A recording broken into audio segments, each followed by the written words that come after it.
All right. Good afternoon, everyone. We are here with a Final Fantasy Mystic Quest Randomizer exhibition race to serve as our submission as a community for AGDQ 2023. My name is Wout, and joining me here in the booth today, we have X10 Power. How are you doing, X10? I'm doing good, Will. How you doing? I am doing solid.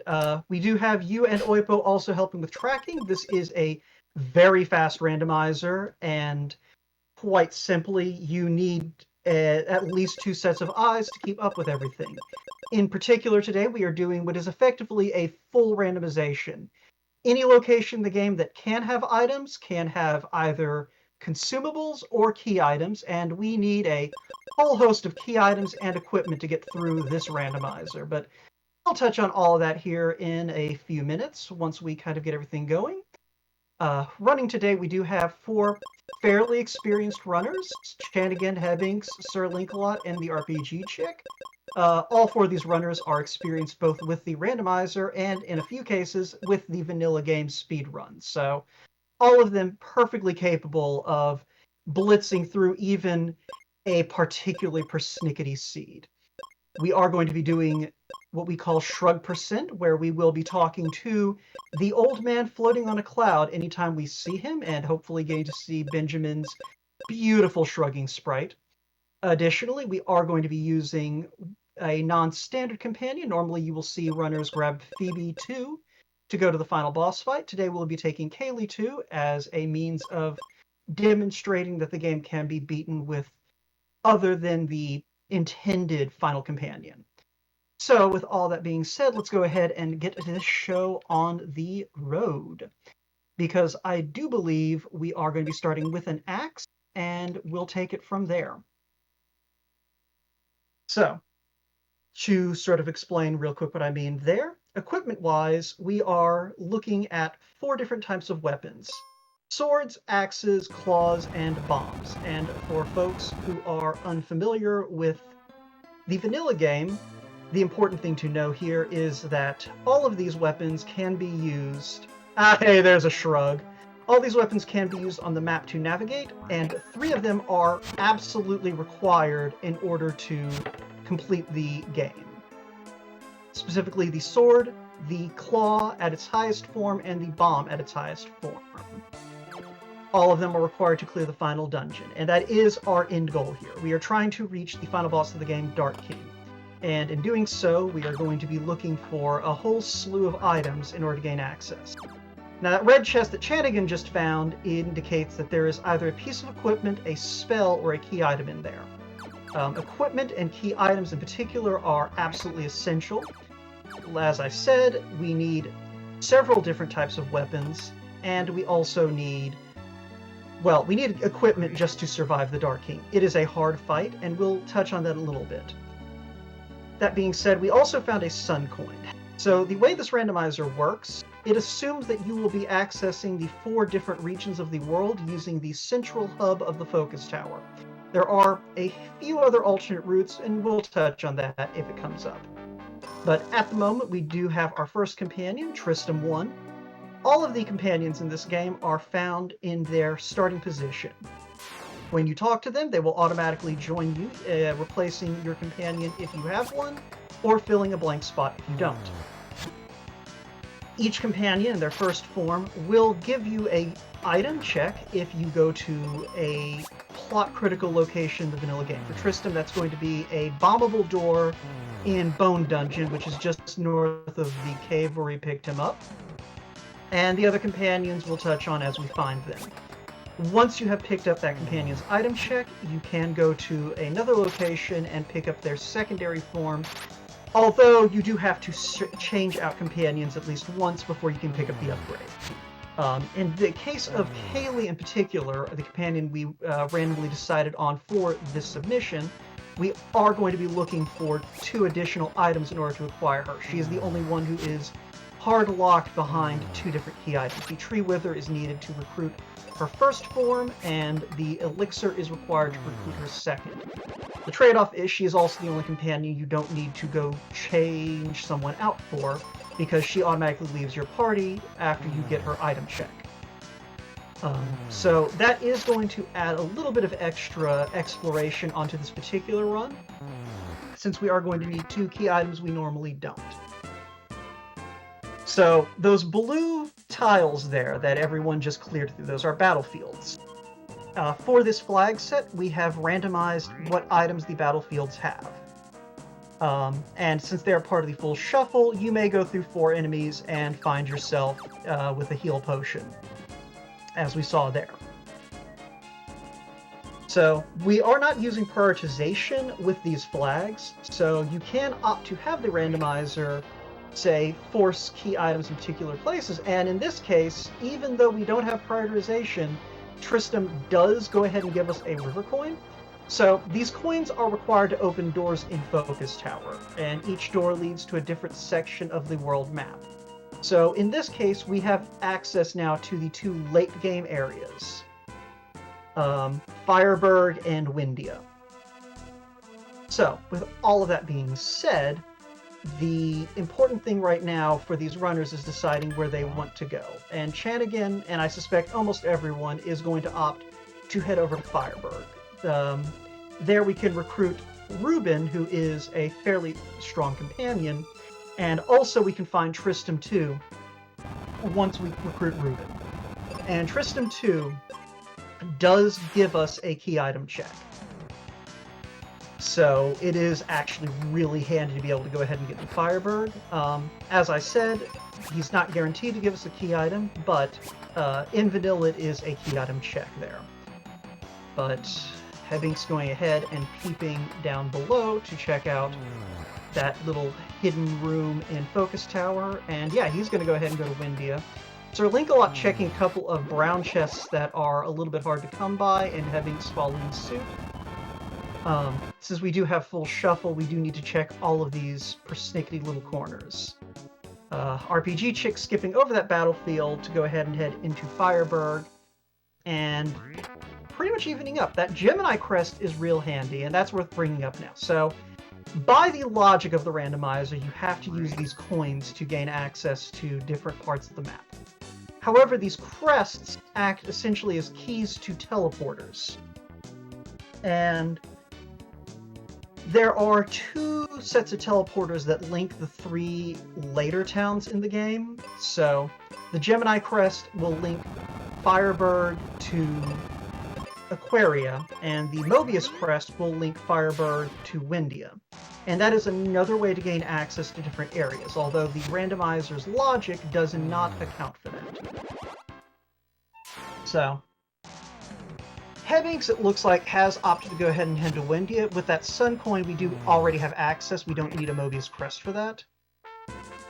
And everyone else, it looks like, is going to instead take their time and explore the Fireburg area for a minute. Ooh, but Chandigan going to go ahead, take advantage of the fact that we do have that Gemini crest to check this location. Remembers to talk to our old man. There's another shrug. And yeah, at the moment we're kind of doing some slower checks, leaving no stone unturned. We still need a lot of things. Go mode in this game, as I said, requires us to be able to access the final boss. That means we need the weapons I mentioned before, the sword, the high-level claw, and the high-level bombs. We also are going to require a Mobius crest in order to gain access to what is known as Mac's ship. We're going to need what's called the Captain's Cap in order to convince the captain of Mac's ship, Mac, to let us borrow his ship to sail to the final dungeon. We're going to need the Sky Coin to actually open a door into the final dungeon. And we're going to need the Thunder Rock in order to gain access to the cave that gives us access to Mac's ship. There's a lot to it, but it'll all make sense in time. But the important thing is there's just basically about 4 locked doors between the town Hebbings is in Windia and the end of the game. So with all that being said, at this point everyone is... Chanigan went ahead and used that Gemini crest to hop over here. So this is our second companion in vanilla, Phoebe. Phoebe's second form is the intended ally for the end of the game. And we will most likely see most of these runners go ahead and pick up Phoebe 2 for clearing most of the game. Obviously, we will eventually be picking up Kaylee 2 to do the final dungeon. And Kaylee 2 is going to be good enough. In certain scenarios, we will actually see runners favor Kaylee 2 over Phoebe for a number of reasons. Kaylee 2 carries several resistances Phoebe does not that the final boss will use with extreme prejudice.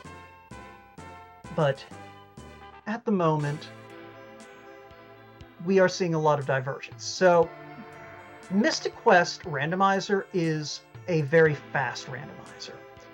You see a lot of, well, you can see it on the screen. You see a lot of very quick checks, text box clear, very fast. Fights tend to only go a few rounds, especially once you get sort of the end game level companions. We are working with modified enemy stats. Enemies are using 75% of their normal stats with a 50% spread either way. So what that means in practice is enemies can be incredibly fragile, or they can be surprisingly sturdy. Mystic Quest is a very linear game, so enemy stats tend to be very, very easy to shift the balance with how they affect enemy stats. A very small variation can have massive effects, especially on the top end. So, with all that being said, we've got Chanigan confronting this boss here at Falls Basin. One of the other changes the randomizer makes is several checks that in the vanilla game are sort of sitting out on the map are instead tucked away behind boss fights. The crab he's fighting is one of those. In this case, specifically, it normally has a chest just to the south of it that will not appear until this crab is dead. RPG Chick is in another area that can have one of those moved enemies. She's not going to be climbing the volcano at the moment, but the Medusa at the top of the volcano blocks another check. And I believe we are currently in a bit of a awkward position. We have yet to find a claw, we have yet to find bombs, and we have yet to find a sword. As I mentioned, all the items in this game can be used for movement. We saw a little bit of that in a few of the forests early on, where the axe can be used to chop down trees. The claw is required to climb special climbing walls, while the bombs are used to blow open block barriers, and the sword can be used to basically poke switches. And all of the dungeons we have access to right now have some form of restriction based on that. So, we are using standard logic. We have several different logic settings for this. Standard logic more or less dictates that there are several dungeons in this game where there are key items required to progress through them. Max Ship being one of them. You need the Captain's Cap to finish it. The Ice Pyramid just north of where Chanigan is requires a magic mirror to be able to see enemy encounters. And the volcano that Hebbings is climbing requires the use of a gas mask to see through the fog that he's running through. And the fog, again, obscures enemies. As you can see, normally you can see encounters before you get into them. So, with our friendly logic, that hard requires you to be able to get the mask or the mirror before you go in there, or the cap before you go into Max Ship. Standard does not have that restriction. So, our progression can be on that volcano or in the Ice Pyramid once we have a sword to get in. We don't have a sword to get into Ice Pyramid at the moment, so that one's kind of a wash. So, at the moment, all these runners are kind of scrambling around trying to figure out where our progression is. And I think based on what we've seen so far, and X10, you may be able to help me out here. At this point, it has to be Medusa, doesn't it? I think it has to be Medusa or someone. Oh, there is two chests in the mines you can check as well. I don't think they can, because I think you have to have the claw to check the bucket, to use the buckets. Oh. I don't think we can get to any of the chests without They buckets need or bombs. bombs. They need Yeah. bombs to get to the one up above. So let's see. Yeah, That is I Medusa. I think it has to be Medusa. And Oipo, if you can you think of anything that we haven't checked yet, or are we pretty much at this point looking at needing to go to Medusa? Well, we can also go to Mount Gale and fight Dullahan. We don't have the Dragon Claw, but I think we Dragon can. I think there are a couple of boxes we haven't seen yet. And oh yeah, you're right though. In Windia, we do have Libra and Gemini and an axe, so we can check those chests as well. I had the question of why forest. I completely forgot about those. Yeah, I don't think anyone wants to go there because we're going to potentially have to fist fight some really nasty encounters to get to those crests. But I think everyone's going to kind of be running around doing all of the normal checks first. And then I think we're eventually going to see either someone gamble on facing Medusa, or in Shanigan's case, I think we may be already going to see the checks here in a live forest. And yeah, I think we might potentially see some of these runners work their way around to it. The late game areas are not generally popular because the enemies are strong, and unless you've picked up a sufficiently strong companion, it can be tough. But that Tree Wither is half of what we need for Kaylee, so that is actually a really good find given the circumstances. And that might be the axe they need as well to make progression to C too. Yeah, exactly, since Kaylee does give you something, but that Captain's Cap is going to be real nice. So yeah, I think yeah, Shanigan's at least going to stick his head in here. We did see a red box earlier, but it is not a fun walk to get that.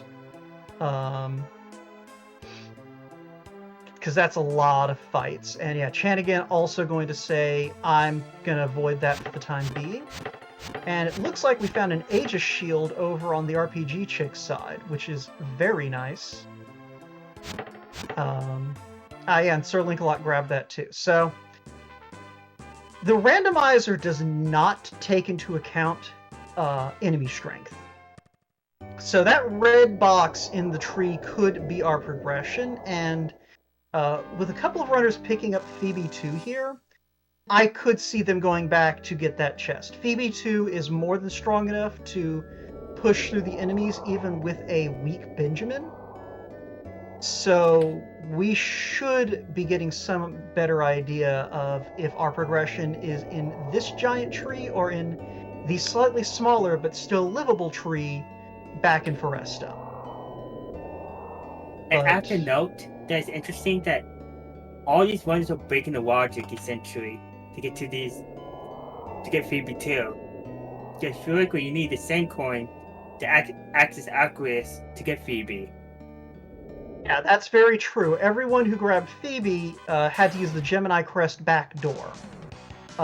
So we don't actually know where our logical access to Phoebe is. But I don't think anyone particularly cares where that is, because Phoebe 2 is incredibly strong. She has several powerful spells, she hits decently enough, and she's fast. And tanky. So we can generally force our way through most of the problems here. RPG Chick doing a little bit of exploration on Mount Gale. There are a couple of checks she can make without the Dragon Claw, which is basically a grappling hook. It is the highest tier claw weapon, so it can be used to climb things, but it also can be used to grapple to posts. And that is a sky coin. Okay, my bad, that's not Mount Gale, that's the volcano. Similar enemy sets, similar tile sets. If you're not paying attention, it's easy to get them mixed up, but regardless, she is going to go ahead and confront Medusa with Ruben, and I believe she also has the flare spell, so this should be a fairly lightweight fight. But we'll see if anyone goes in with Phoebe 2 to confront the enemies here in the giant tree, and Link-a-Lot going in for it. So we should be in good shape there. Did you catch the dragon claw on the volcano for RPG Chick? I just now saw that. Sorry, I was attending to some quick behind-the-scenes stuff real quick.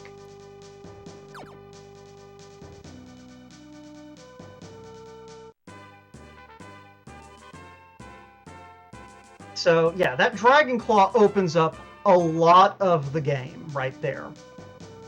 And we do see Chanigan going into Pazuzu's tower to rescue Norma. Norma is... She is a small child who does not realize that there's nothing stopping her from walking out the door. And she needs our help to be told otherwise. Or we can just leave her there to eventually figure things out on her own. It's kind of a mixed bag. And a lot of runners are uneven on which way to go with it. That being said, we are... Ooh, the exit spell out of Pazuzu's tower on Chanigan's side. That is huge. Exit, as the name implies, lets you leave any location in the game, town or dungeon. And in this particular case, it is very handy for getting out of a very deep dungeon like Pazuzu's tower. So, RPG Chick doesn't really have a lot of she's gonna have to skip about 3 chests here in the mines because she doesn't have bombs yet. But behind this boss fight she is in are 5 potential item checks. So we could very quickly find ourselves picking up some very useful things. And we find a claw we do not need, and not much else. Okay. What that does do, though, is let us pick up Reuben 2, which doesn't do too terribly much for us in terms of items, but it does give us a power boost if, say, RPG Chick wants to roll the dice and head into Lava Dome, since that Dragon Claw will allow her to full clear it, but it looks like she is going to go ahead, take her Reuben, and be on her way. Probably heading for Windia, if I had to take a guess. I don't think she's found anything that would push her back toward Foresta, and yeah, that's exactly what she's going to do. And Hebbing's going to be our next runner to find that Dragon Claw, while Chanigan not too far behind, and I suspect Link-a-Lot is also going to be heading for Volcano in this Medusa fight. So all of our runners kind of following similar routes simply because the seeds sort of force their hand. It'll be interesting to see where they go from here. I suspect we're going to see a lot of relatively conservative plays in terms of not doing something like Lava Dome, where a good number of checks can be behind bombs, especially the Mega Grenades, which are required to blow up several obstacles that are a little bit farther afield. And yeah, on Link-a-Lot's side, you saw there where the invisible enemies you can still bump into and get into a fight. Which, you know, it says something about Mystic Quest that one of the more difficult settings makes it so that in some dungeons you don't know when a fight's coming. But it was a it is an RPG intended for beginners, and so that's one of the sort of leniencies that the developers put into it is random encounters are not really a thing, and it is convenient for the randomizer as well, since it allows us to run around a lot of fights unless we want to take them. And generally speaking, we get enough experience from the ones we have to take. One thing you are going to see is all of these runners are going to be gunning to get Benjamin up to around level 18 at the lowest. Only the main character gains experience, so your main character's level is one of the only things you can really influence. And level 18 is about the point when you have enough speed and health to make it through sort of these early areas. Or not early areas, late areas. The final boss is famously easy to cheese in vanilla. There is a glitch where you basically underflow his health with a cure spell to do massive damage. The developer of this randomizer, Wildham, removed that completely. We don't even have a flag to turn that bug back on.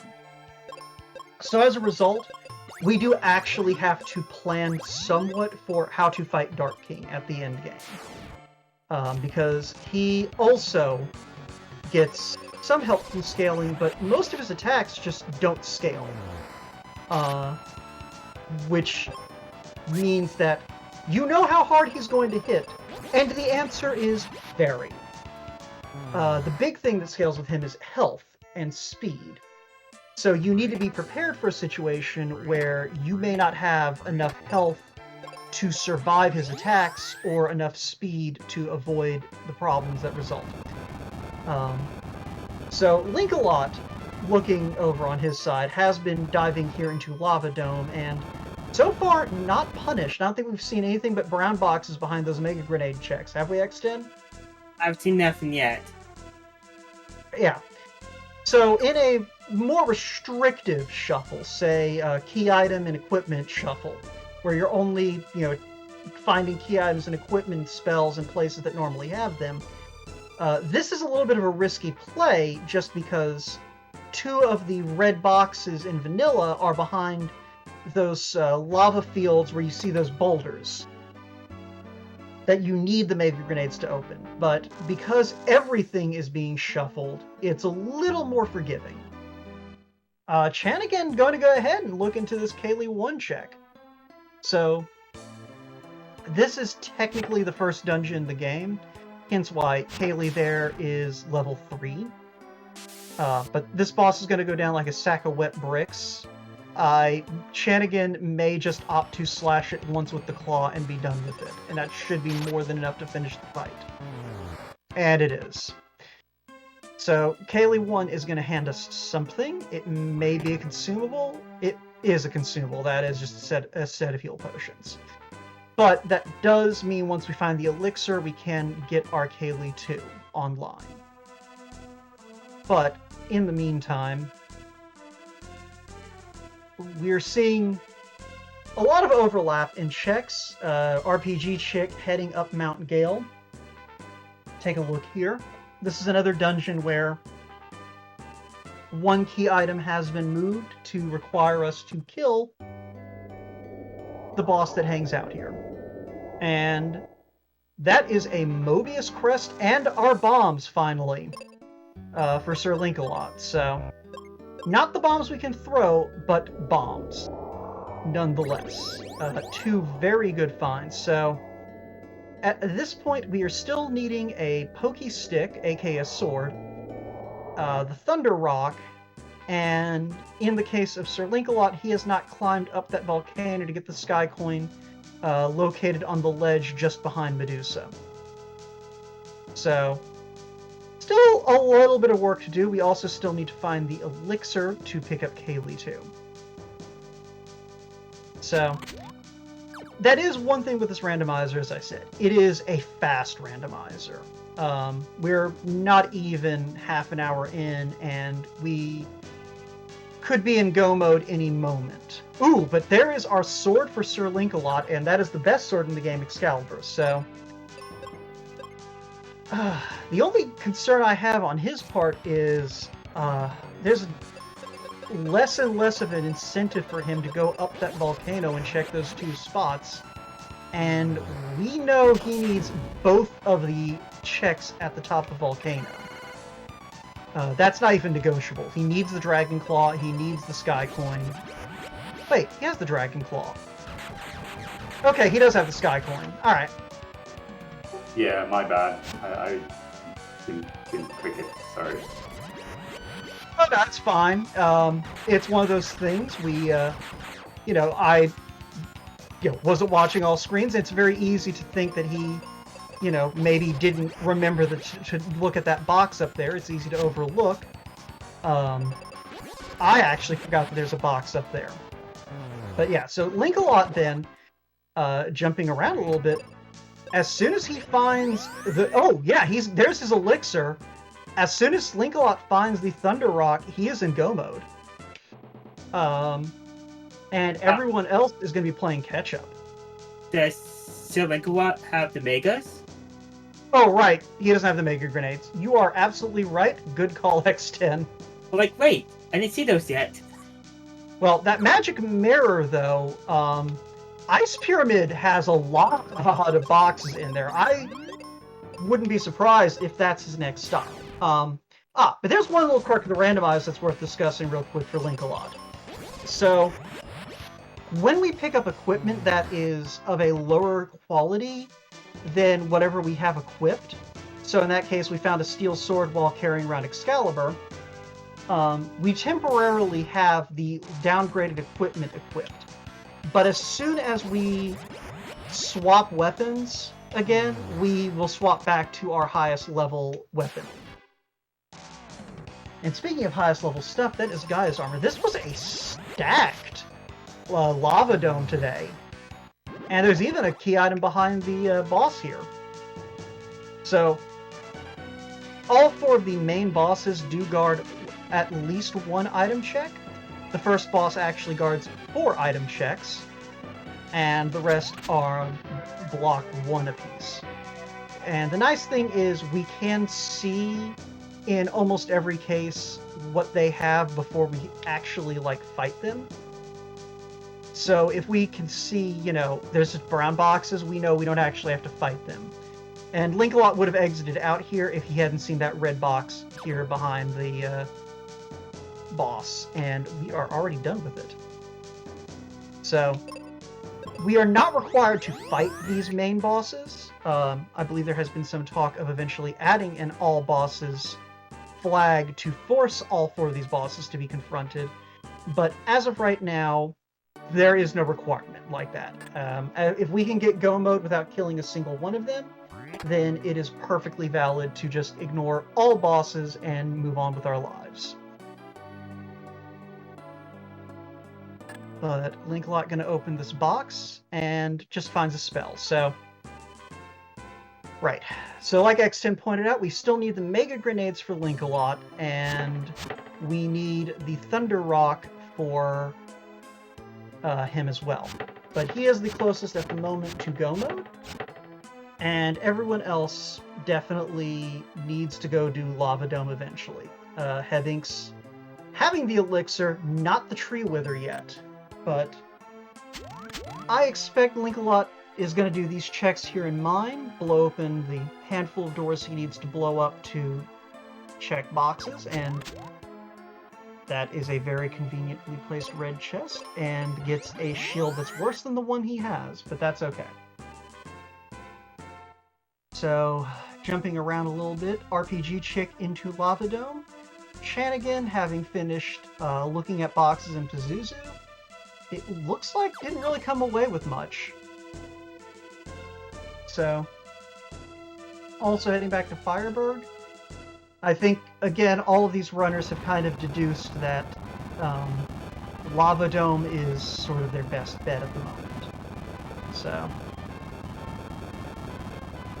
Link-a-Lot going to be opening, I think, one more cave here in the mines, and then he will probably be on his way somewhere else. I feel like at this point, Ice Pyramid's the play, don't you, X10? Is it an Ice Pyramid or deep into the tree? So Ice Pyramid, because no one's going to do the tree when Ice Pyramid's on the table. Fair enough. I might be the only person that might do the tree before Ice Pyramid. Okay, the only argument I can see for doing the tree is you've got enough power now to where you can do those fights. And that's a good way to get the experience you want for endgame. Whereas Ice Pyramid, you maybe are going to pick up a level full clearing ice. But that is definitely not something that's on the table. So yeah, we're just past the half-hour mark, and pretty much everyone in this race is going to be 1 or 2 items away from go mode once they finish their clears of Lava Dome, which everyone else is doing at this point. So, Link-a-Lot going ahead, getting his Reuben check done so he has access to Reuben 2, if he wants it, which I don't think he's going to bother going back for. So he may have to go back to mine again if he finds the Mega Grenades before the Thunder Rock, because that ledge that you stand on Reuben talks to you on, if you have Mega Grenades, you will rescue Reuben's dad. And Reuben's dad is one of those checks that is always a little bit persnickety. More than one runner has been burned by Reuben's dad and needing to go talk to him after running all the way back after they find Mega Grenades somewhere inconvenient.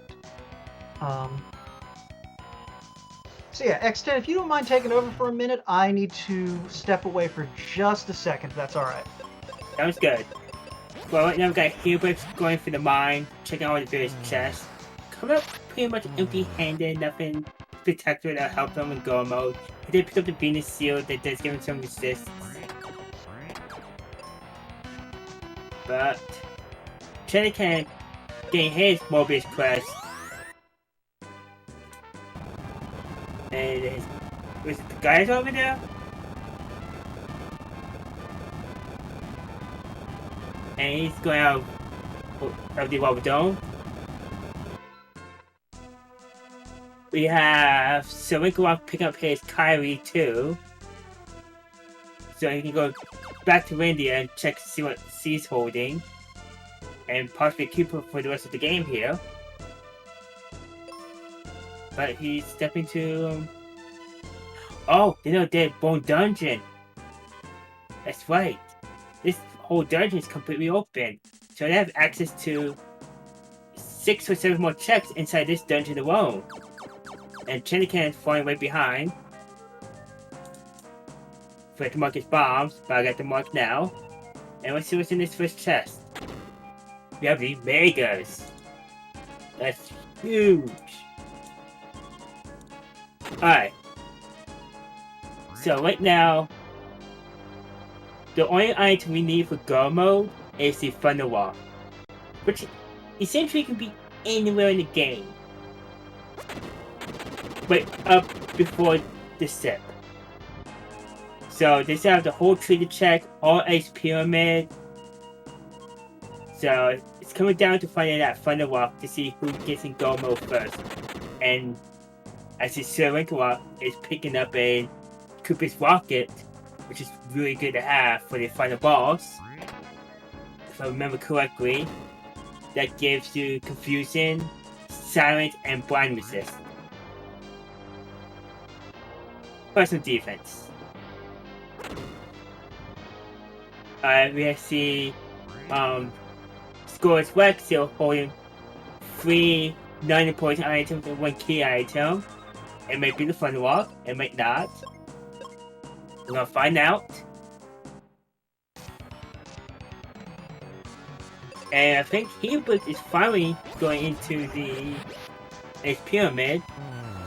Alright, I see that my predictions were completely wrong about where Link-a-Lot was going.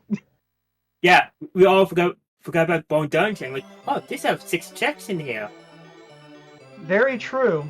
Did we find anything exciting, or... Vegas. Nice, and I see we also have a Cupid Locket. Yes. Alright. Were the Megas off of Kaylee? No, they were in the chest above the door you bombed Tristram. Nice, but that is the Thunder Rock. Link-a-Lot's in go mode. Yes, he is. And Chanigan just needs that elixir. To be in go mode, because he still needs his Kaylee too. And he's not gonna find it for a good long while. Because that was in the Lava Dome. And he noped out after he saw the Mobius and the... I was next to the Mobius. Yeah, that's a bit unfortunate, because that also means he missed out on having an Excalibur and all that good stuff, so... we'll see what happens here for Chanigan. But yeah, Headinks and RPG Chick, meanwhile, unfortunately not in the right places, but these are good checks without being, like, correct checks for this seed. It's been a while, Johnny. Got into the tree. This is extremely true. But yeah, Chanigan at least being able to show off the very rare frozen lake of Windia.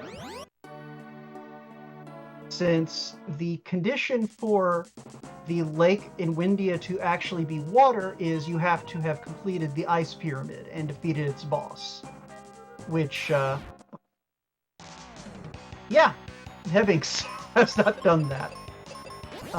Actually, I think is it the wake water that actually, I think it's the wake water that triggers it. But either way, we haven't done that in this scene. So we get to see a ship sailing on ice once Chanigan and Sir Link-a-Lot get over there. But Chanigan, if I had to take a guess, he's going to go check the boxes at the bottom of Doom Castle.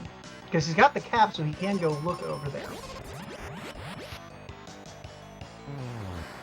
Yeah, Link-a-Lot taking a moment to do a little bit of extra leveling.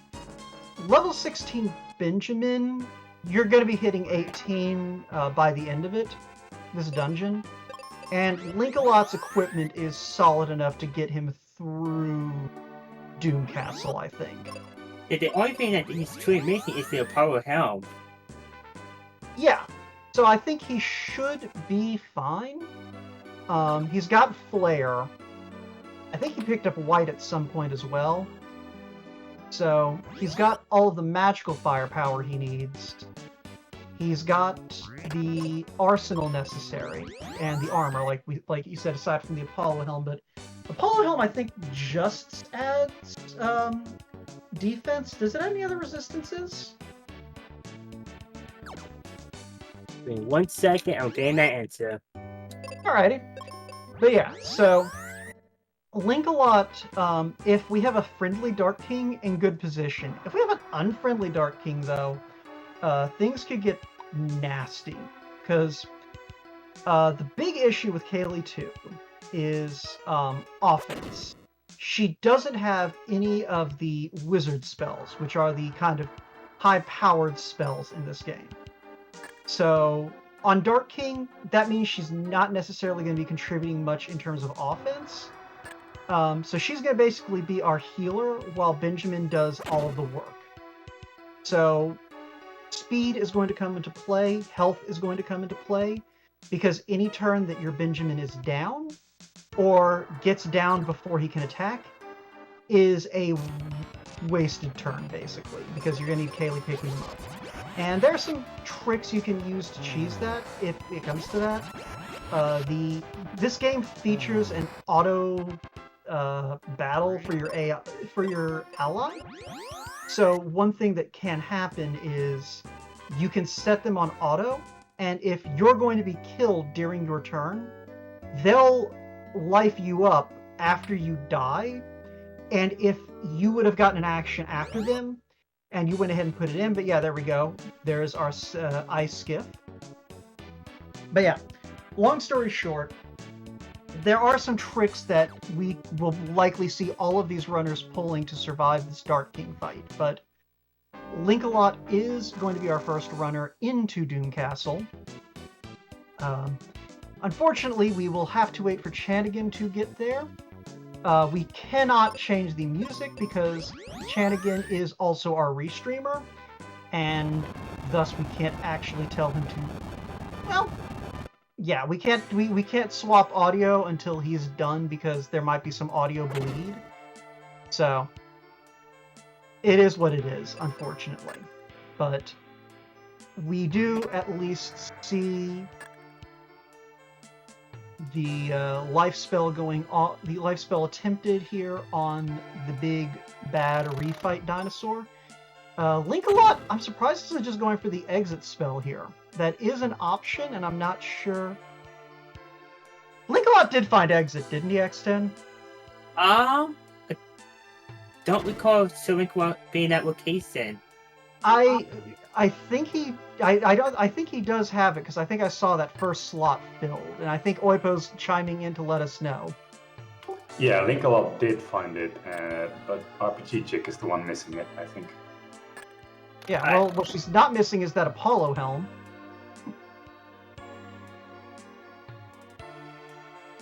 Oh, to go back to the Apollo helm conversation, it does give you another 6 defense and another 6 evade on top of the blue helm, bringing it up to 15.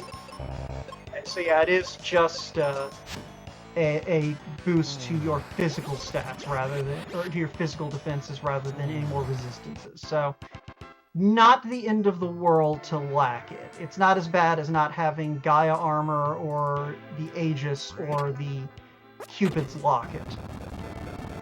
Since Cupid prevents confusion and Aegis prevents petrify, and those are two of Dark King's favorite things.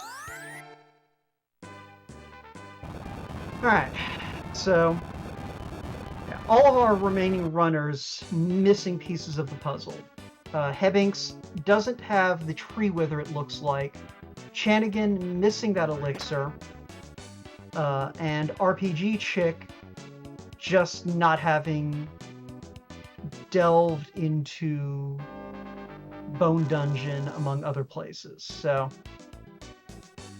and that's kind of, you know, that's the nature of the beast with these full randos, is if you, once the world opens up, you kind of have to make your checks quickly or make some good choices in where you're going. And today Linkalot kind of lucked out, since his high percentage play paid off. And RPG Chick, yeah, I think you're right, she doesn't have exit, since we see her taking the standard escape route. As I mentioned before, she is experienced with the vanilla speedrun, so getting out of here without exit, not a problem for her in particular. She knows this route like the back of her hand. It's just a very long walk away. It's a very long walk, and it's just rude in vanilla because you don't get the exit spell until literally after this dungeon. So, but she is out, and Hebinks is about to get his Thunder Rock, and we'll figure it out the rest for later. But Linkalot, meanwhile, up to the fire floor, gonna be hopping through here real quick. And so far it looks like not a whole lot of difficulty getting through here. One of the other flags I don't think we've discussed is we do have lowered enemy density and randomized enemy locations on. So a lot of places that would normally be choke points with vanilla enemy placement in this randomizer are a little friendlier in terms of being able to run through. That being said, Chanigan does finally go back to Lava Dome, probably realizing that his choices are Lava Dome or Giant Tree, and accepting my commentary partner here, no one likes the Giant Tree. I prefer the tree over Lava Dome. I actually hate both. Yeah. So, that being said, it is good for Chanigan to be back here. He needs to do this. And we're going to go ahead and see Linkalot doing some damage. So, and Oipo pointing out in chat that we are going to be doing some Norma saving on everyone's side. We're assuming that the good people of the world would prefer to see Norma rescued rather than left to eventually figure out that she can walk out of the front door. But that being said, Hebinks does finally have his Tree Wither and his Elixir, and is going to be picking up his Kaylee too. And Chanigan, continuing to dive deeper, finally gets his Elixir, realizes that was all he needed for go mode. He immediately exits out and is going to be running back to pull Kaylee out of bed and head for endgame. But speaking of in-game, Link-a-Lot just needs to clear out this wind floor, and he is going to be good to go. And Hebbinks, I believe, just needs to go find his hat.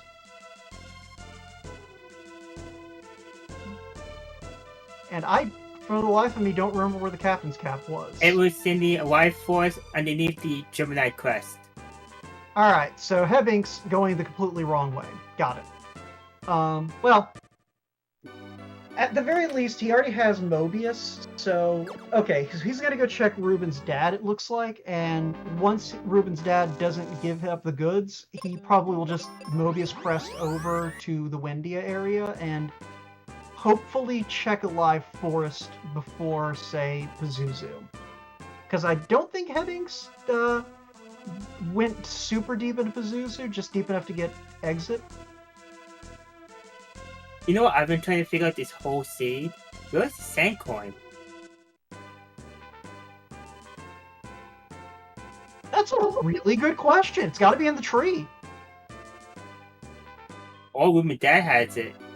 No, Ruben's dad, I think, just gave us heal potions. No, you have to go all the way back to Firebird to talk to him. Yeah, no, that's what I'm saying, is I think he gave... I think either Chandigan or Link-a-Lot checked Ruben's dad, and I think he just gave us, like, a consumable. I mean, we'll see her in a minute, because Hebbinks is going to go straight there. But, yeah, I think okay, Hebbinks making a liar out of me. But, yeah, I think Sandcoin, we've seen everything. So I think it has to be in Giant Tree, because that's the only place left to go. But, yeah, so the logic in this seed was something else. But, Yeah. But fortunately, all our runners just completely disregarded the logic in favor of, doing these other checks. Ah, actually, this could be the sand coin here, maybe. Because I don't think we needed Aquaria access to get to this place that Hebbinks is in. But there's a shrug.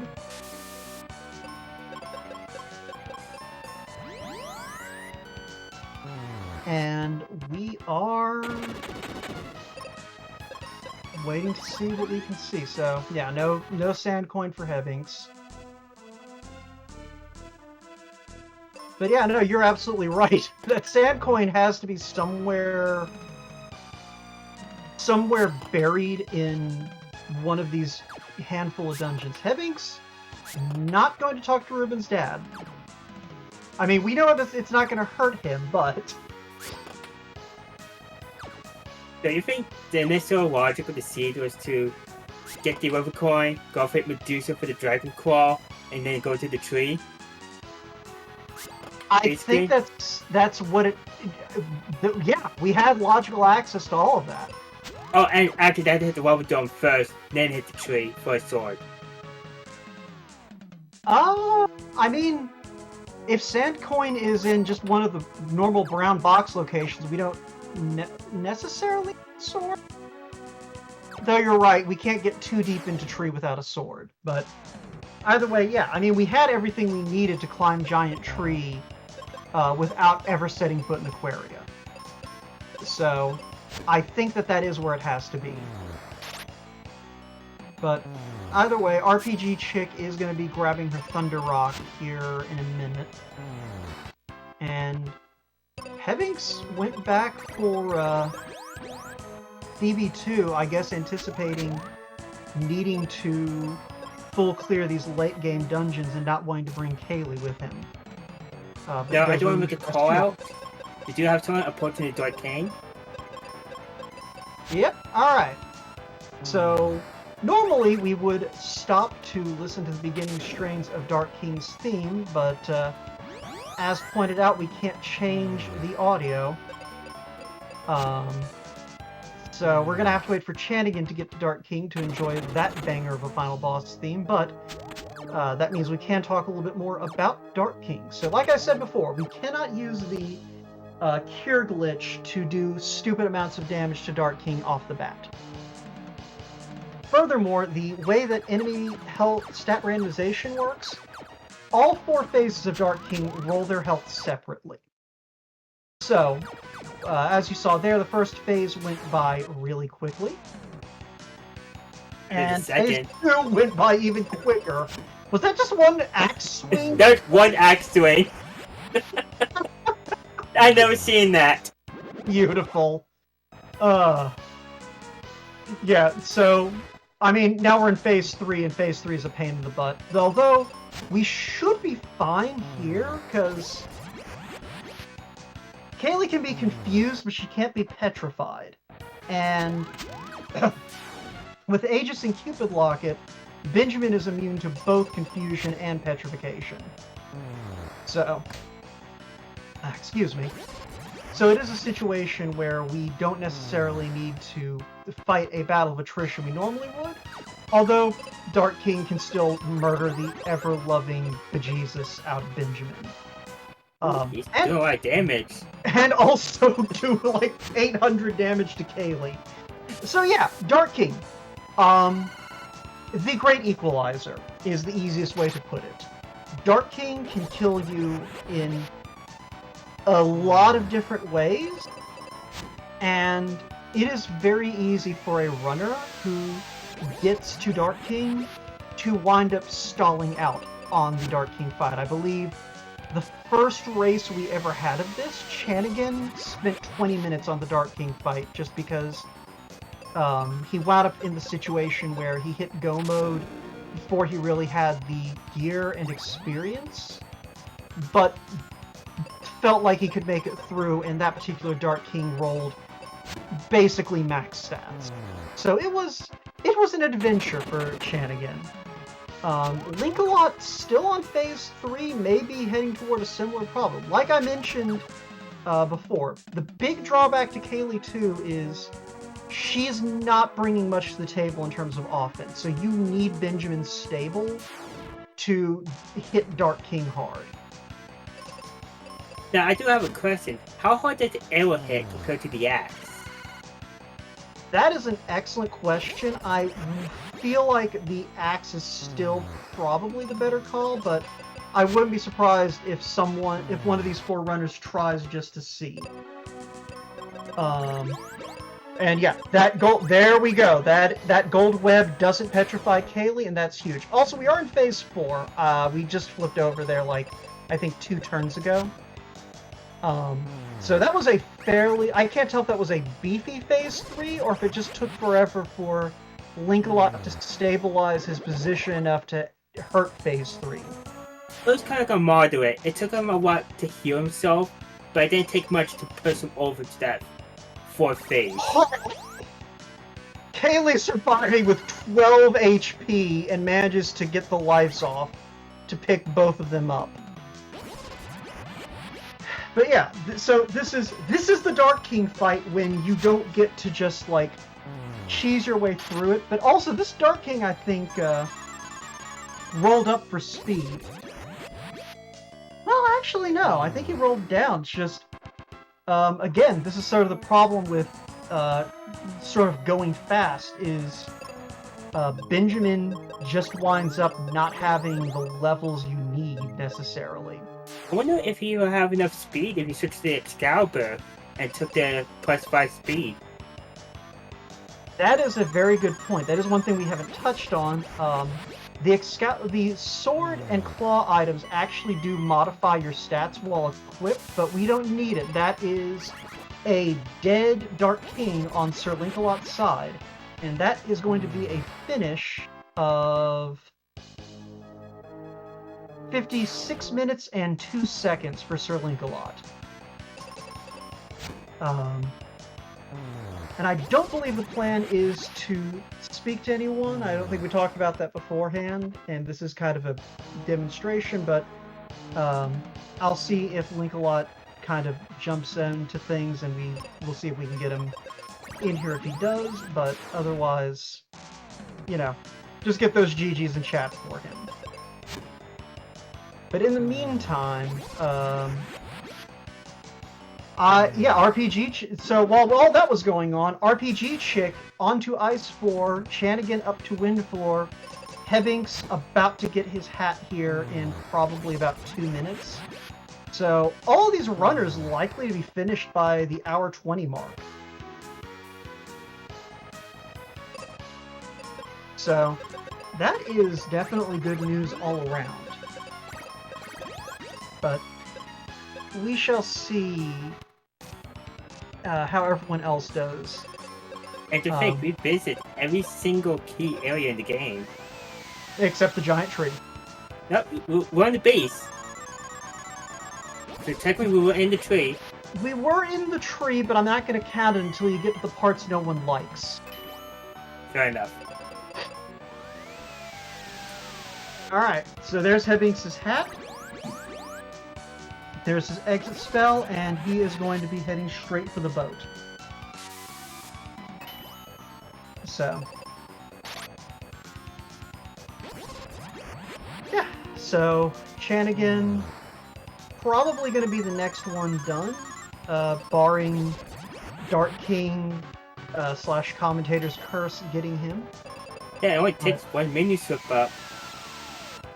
That is very true. Like, Link-A-Lot executed that fight about as well as possible, and that was including some very rude things happening. That 12 HP dead Benjamin Kaylee was definitely a situation that happened. But Chanigan through Za, and going to be getting into Dark King, so we are going to take a moment to breathe and let everyone enjoy the ambiance of Dark King's theme. I think normally we only do the first phase, but I think knowing what we know about this, we'll just see you all when Chanigan gets to phase 3.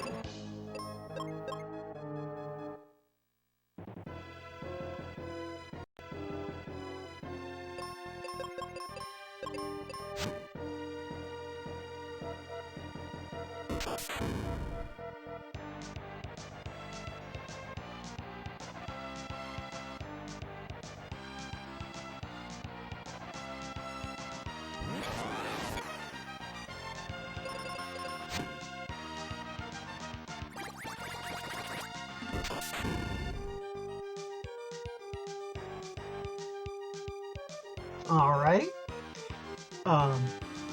You can continue to enjoy the music under our voices. But yeah, so yeah, Link-A-Lot definitely showcased a lot of what makes this fight difficult. Dark King can easily wipe out your party in a couple of turns if you're not keeping your healing pressure up. And Chanigan going to go ahead, mostly looks like plan to use Kaylee to mostly as a cure stick, while Benjamin continues to drop flares onto Dark King. So definitely the play if you can pull it off, and so far RNG helping Chanigan out a little bit, since, you know, obviously the thing that derails this is if Dark King murders the ever-loving crap out of you. And so far, so good. Looks like Chanigan has found a relatively stable situation where Kaylee is able to get heals off before Dark King can hit. And Benjamin's able to drop these flares.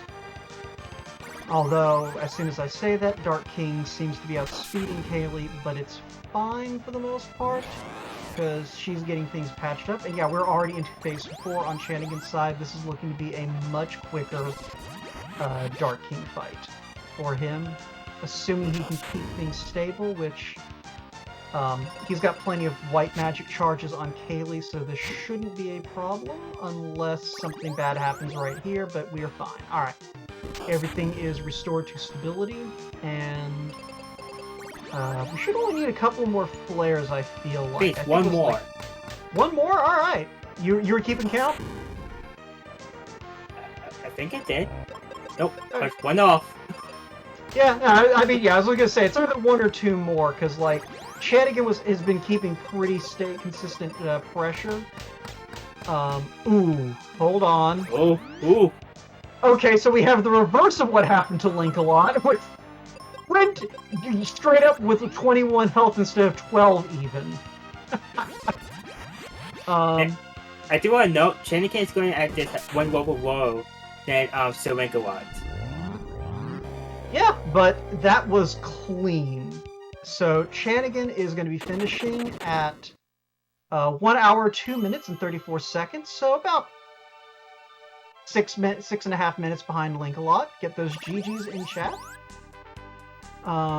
And I'm assuming that he should be able to hear us shortly. And if so, then he should know that RPG Chick is who we need to swap the music to. And if he can't, he'll probably look at his computer and figure it out very quickly based on backgrounds. So. Also, both in the battle. One could be in the Wobble Dome, the other one could be in Pursuer's Tower. You never know. Well, I think he can look at the tracker and figure out where she is. I hope he can look at the tracker and figure out where she is. But regardless, you know, worst case scenario, the credits aren't a bad theme until we can get Chanigan swapping hats to restream. But in the meantime, we are going to see RPG Chick quickly push through these last few fights. Zuh did not give much resistance to anyone, and neither did the twin head dragon here. I can never remember if this is Wyvern or Hydra. I think this is Wyvern, yeah. It's Wyvern. Okay. Hydra is in the Wobble Dome. Alright, thank you, X10. So yeah. At this point, like I said, we're probably looking at... Shoot, both these runners might be done by one... Well, RPG might be done by 110. Hebbinks might need just a couple... Yeah, 115. That's solely because there's like 4 or 5 fights on Zuh's floor that we cannot route around because it's all single tile wide passages. And yeah, there are options in the randomizer to remove these floors, but we generally like to do them just because it makes Doom Castle more fun. Plus, you know, you get more time with the Doom Castle theme, and as everyone knows, more time with any given track in Final Fantasy Mystic Quest is a good time. But we are through Zuh on RPG Chick's side, so she's going to be dropping back down to Fire Floor because that is faster than trying to walk out of the Wind Floor, and we are going to be on our way to fight Dark King, and we are once again going to take a moment for the music to pass through because everyone loves Dark King's theme. Everyone. I mean, you know, once we get there. But yeah, we're here. So, see y'all in like 30 seconds.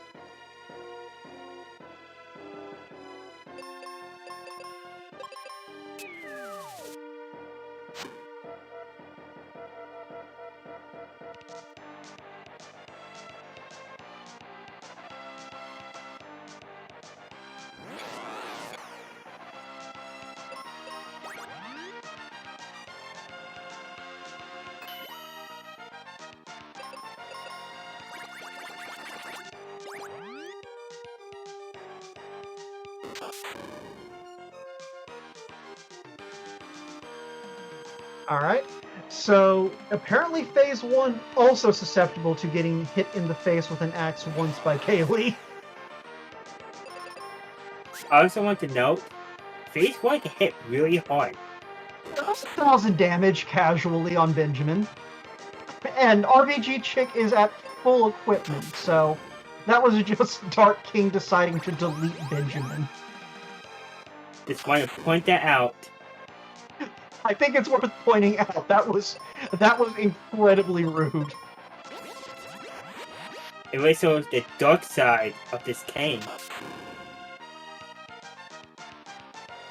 So, yeah, Yeah, so we saw from Chanigan and Link a lot, and at this point, kind of what the template is here. Ooh, that is a wipe on Dark King. Yeah, like, it's one of those things, you get about a turn to fix things, and then Dark King just kills you. This is, honestly, X10, I feel like, the more that I see and play this randomizer, the more I, like, Dark King is possibly one of the harder final bosses I can think of in randomizers. Just in general. That I'm familiar with. I could say Dark King or the Dark Lord from Dragon Quest. Yeah, and I can absolutely agree with both those. Like, it is one of those things, you get 1 or 2 actions worth of mistakes, and then you're dead. Like, this is an unforgiving fight. It's a little bit easier with Phoebe 2, because Phoebe 2 and Ruben 2 both have the white spell, so they can hit harder than Kaylee 2 can. So, like, you at least have the option of being able to sort of route around the damage.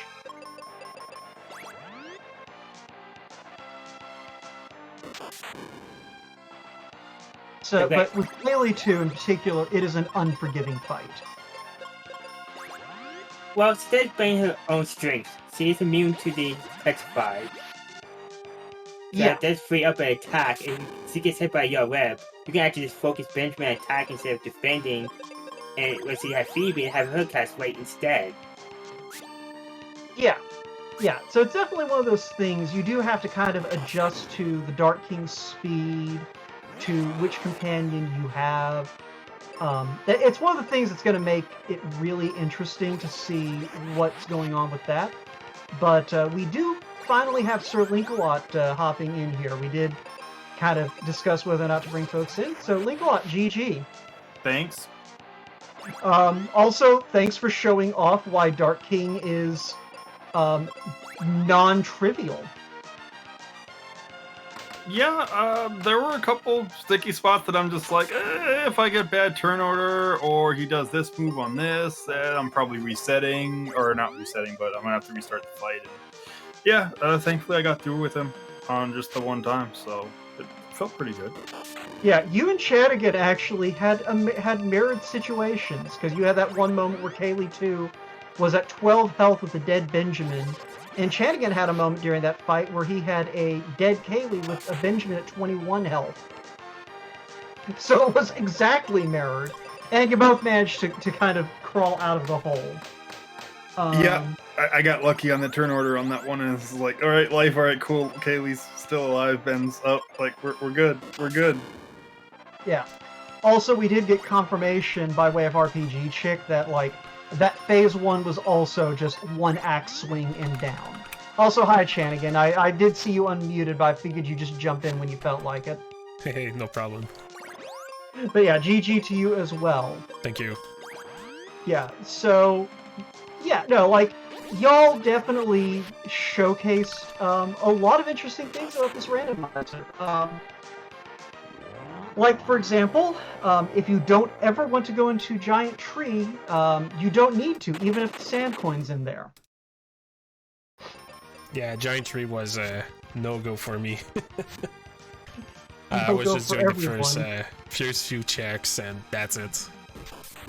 Nothing more. Yeah. Yeah, no one climbed that tree. Well, to be fair, it could have been on Pursuer himself, because no one did fight Pursuer. Yeah. I mean, it kind of helped when I was there the first time. I had no cloth, so I was like, I'll go in. There's like 4 chests that I can check really quick with the forest, so I might as well. And I forget, I know there was at least one red box that I got out of there. I don't remember what it was. But... Yeah, Live Forest had the captain's cap, and I don't remember what was in the base of the tree. But yeah, also get those GGs in chat for RPG Chick. I think Yeah. She finished with, I'll go for it, X10. Yeah. She finished with a time of 1:10:47. Yeah. But yeah, so as far as other decisions go, Shanigan, was the choice to bail on Lava Dome just because it was Lava Dome? Yep. Yep. And oh boy, that hurt. Yeah. No, that was kind of where you pulled ahead, Link, a lot, is when you went and dove Lava Dome. Everyone else was elsewhere. I think Hebbinks and RPG Chick were cleaning out Aquaria. Shanigan was doing some stuff in Windia, I want to say. And you, full clearing Lava Dome, walked out of there knowing, yeah, I need like 2 things, I'm in go mode. Yeah, like, to me, especially like Lava Dome, when brown chests or brown boxes aren't shuffled, feels terrible, especially if you don't have Mega Grenades. But if you don't have Mega Grenades with brown box shuffle, there's like 2 checks that are, or it's like 2 or 3 checks that are locked behind it, and you can look at them at the very least. So it's very possible you just walk through and be like, hey, cool, nothing's actually locked behind Mega Grenades, I can full clear it. And there's so many boxes in Lava Dome. It takes a while to get through them all, but there's so many boxes, it's hard to skip it at times. Especially, I think, at the time, I still didn't have a claw, I think, going into it. So it's just like, there's really not a lot on the table for me either. And I think I just got Dragon Claw out of there, if I remember right. And I was like, yeah. Oh, cool. I could go other places now, but I'm not going to. Yeah, Dragon Claw and Sky Coin were both at the top of Volcano. Also, RPG Chick, GG. Thank you. I feel like I did so much useless garbage. Everyone did Yeah, useless everyone. garbage. Like the only person who didn't do a lot of useless garbage was Link a lot, and that's just because he last locationed all the Aquarius stuff. But, was- you know, Yeah. I think I would have done a better time if I didn't bail on Lava Dome. Like, that cost me a few minutes. yeah. That's Sword and Elixir. I mean... Yeah, so, RPG, thanks to you, we are now aware of the fact that Kaylee was able to solo the first 2 phases of Dark Kings. I think both phases went down to an axe swing. On the first time, yes. On the second time, no. No. For some reason. Dark King is a strange and mysterious force, who also deleted your Benjamin because he felt like it. That I will not lie, that was kind of funny. Just Oh, 1,000 that damage was- to Benjamin first turn. Yeah, that was not fun. Yeah, but no, I mean, it's one of those things like we were kind of saying to Link a lot and Shanigan, you know, one of the big differences in sort of y'all's progression through the seed was you and Hebbinks opted to do those Aquaria checks where Link a lot passed on completely, and Shanigan, I think you did some but not all in Yeah. Aquaria? Yeah, I've checked a few things that just left. I really wanted to get Phoebe too early since we got the Sun Coin and the what's it called, the crest? Gemini. Gemini, Gemini? yes, thank you. Yeah. So I really wanted to get Phoebe too and just roll through the seed, and yeah, that was my thought. Yeah. Yeah, I think everyone did that. Just grab Phoebe 2 as soon as possible, and then pretty much keep her until you could get Kaylee 2. And I think Hebbinks, maybe? Or was it one of y'all who, even after getting Kaylee 2, went back and grabbed Phoebe 2 until you actually had go mode? I think it might have been Hebbinks who went that route of replacing Kaylee with Phoebe Yeah. temporarily. I believe you're correct, and I feel so bad for her, but she's having some trouble with Dark King being a troll. Yeah. Well, I mean, Yeah. it's one of those things. It's worth emphasizing again. Dark King is a dangerous fight. His attacks are not stat dependent. We know that this is a fast Dark King, and without the ability to have 2 magic blasters going at him, it's a little bit of a slower fight than perhaps we normally see when we can bring a Phoebe or a Rube into the fight. You know, the only thing we've got going for us is we didn't bring Tristan too. I'm kind of happy we didn't get to use Tristram too. But I think the speed difference would have been great, since Kaylee sometimes was faster than Dark King, so it would have been a pretty not easy but easier fight with Tristram too.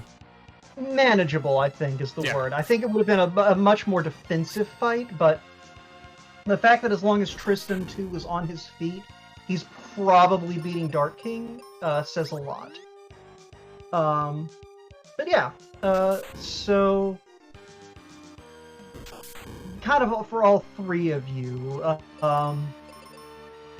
I think all three of you basically last location Medusa to kind of open the seed up. Was that just a matter of not wanting to, you know, fumble through Volcano without eyes, or kind of did any of you have any sort of reasoning for why you waited on Medusa until like you'd exhausted all other options? I think I went pretty early. To get at what was the item, the captain's hat? Dragon Claw and Dragon Sky Claw. Coin Okay, up yeah. at Medusa. So she was. Yeah, I had it pretty early. Yeah.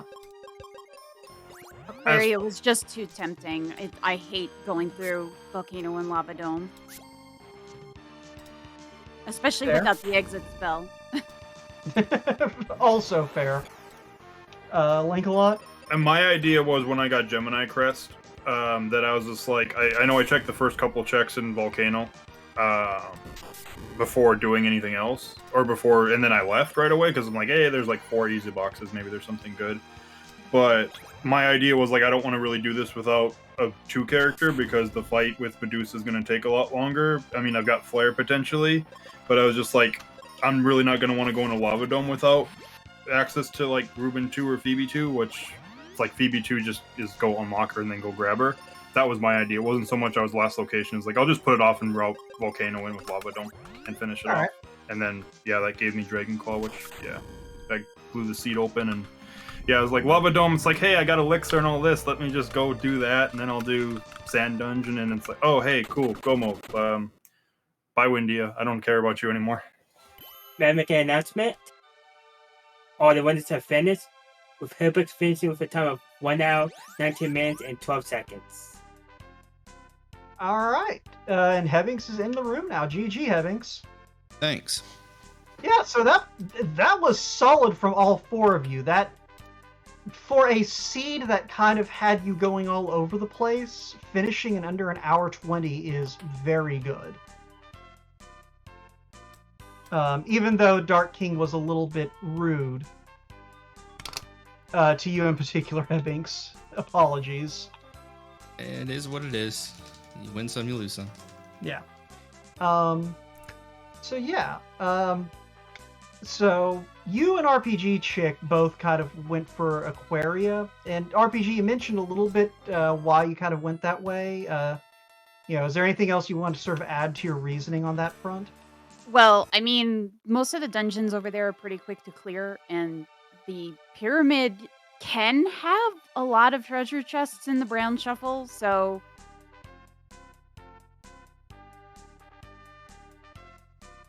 Alright, yeah, no, that makes sense. It was a bit unfortunate that you had to walk out of Pyramid, or I think everyone else had the exit spell beforehand.